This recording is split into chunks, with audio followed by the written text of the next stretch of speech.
what am I doing? Like, is this the right career and path for me? The MBA gave me access and perspective. No job is perfect. But life after that is when I actually start becoming the person that I really want to be. Post-MBA, it's easy to be caught up with titles, compensation, prestige. Hey guys, it's Jenny. Welcome back to my channel. So today I want to make this video for anybody who's thinking about getting an MBA, or maybe you're in school right now and was wondering what actually happens after graduation. So it has been 10 months since I graduated from Columbia Business School. I switched industries. I went back to working my 9-to-5 job in New York City. Oof. It has been a journey. So here's my honest post-MBA reality check. The good, the hard, and what I wish I knew before I graduated. Part 1, the career shift. One of the biggest reasons that I went to MBA was to pivot my career. I wanted to take a break and break into a new industry. MBA really opened that door for me. But I won't lie, the actual walkthrough was pretty hard. MBA gave me the credibility, but I still had to prove my ability and value add during my job. I asked a lot of questions, took a few turns, really did things that were outside of my job description to prove my value. Part 2, friendship and community. I think this one isn't talked about enough. After graduation, everybody went on to a different life. Everybody went to a different city, they got new jobs, and maybe you live in a different time zone with your friends. Some friendships naturally fade, but others get deeper. This is not the first time that I graduated and went to different cities with my best friends from college, so it's a natural process. You get along with some people during MBA, and most people you honestly don't get along. It's still very cool to have friends in another side of the world, and when you travel, you get to hang out with them. This is probably the best part of the MBA community, is that you get to know people from the other side of the world.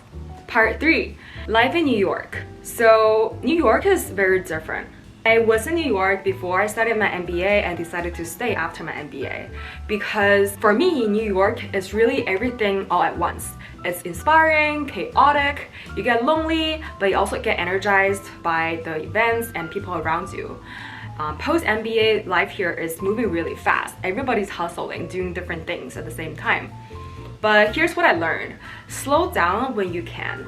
Find your corner of calm. For me, maybe it's at a coffee shop, or go for a run or a walk on Sunday. It makes a difference. The magic about New York City is that you either love it or you don't like it and you move out.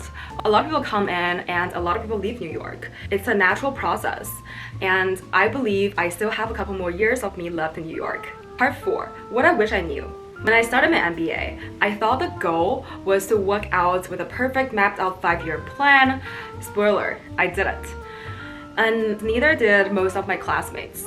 Some people landed their dream job right after. Some people pivoted for 6 months and finally landed something they wanted.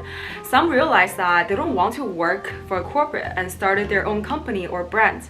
Everything is valuable. Honestly, most of us are still figuring it out. The key is to stay curious, open, and okay with having all these answers, because clarity don't all come at once, built over time through action. The second thing that I wish I knew was that no job is perfect, but for me, I think growth is greater than a title. Post-MBA, it's easy to be caught up with titles, compensation, prestige. And don't get me wrong, these do matter. However, I think the biggest win for me is to be in a role where I'm challenged, where I'm learning, and I'm being stretched. That's where confidence built. One of the biggest reasons I went to MBA was to pivot. I wanted to take a break and get into a new industry, and MBA opened that door. But I won't lie, the actual walkthrough of that door was pretty tough. MBA gave me the credibility, but I still had to work really hard to prove that I can add value. I asked a lot of questions to my peers and colleagues, did some things that were outside of my comfort zone. What surprised me the most? You don't magically arrive at the confidence. You really build it slowly. Every win helps. Every tough meeting teaches you something. My new 9-to-5 job isn't always glamorous. There are days that I'm exhausted, that I don't want to go to the office, I don't want to talk to my colleague, and I'm questioning myself, what am I doing? Like, is this the right career and path for me? I can see how far I came from. When I graduated undergrad, landing my first job, going into MBA, and getting this job and industry that I actually love. And that progress is what's keeping me going. Third thing is that I realized that MBA is just the beginning, it's not the end. I used to think that MBA is the finish line. Once I graduate, everything will click. But really, it's a launchpad.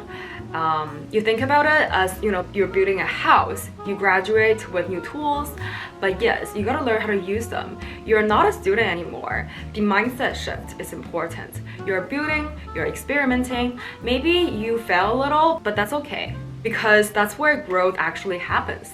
The MBA gave me access and perspective. But life after that is when I actually start becoming the person that I really want to be. Post-MBA life isn't the perfect Instagram version of success, but it's real. Right now, I'm building something that I feel is meaningful. If you're thinking about getting your MBA, I hope this can give you some more clarity, or at least comfort that it's okay to figure it out as you go. Thanks for watching. If you have any questions about MBA, career transitions, or life in New York, drop them in the comments. I'll respond and talk to you soon. Bye bye.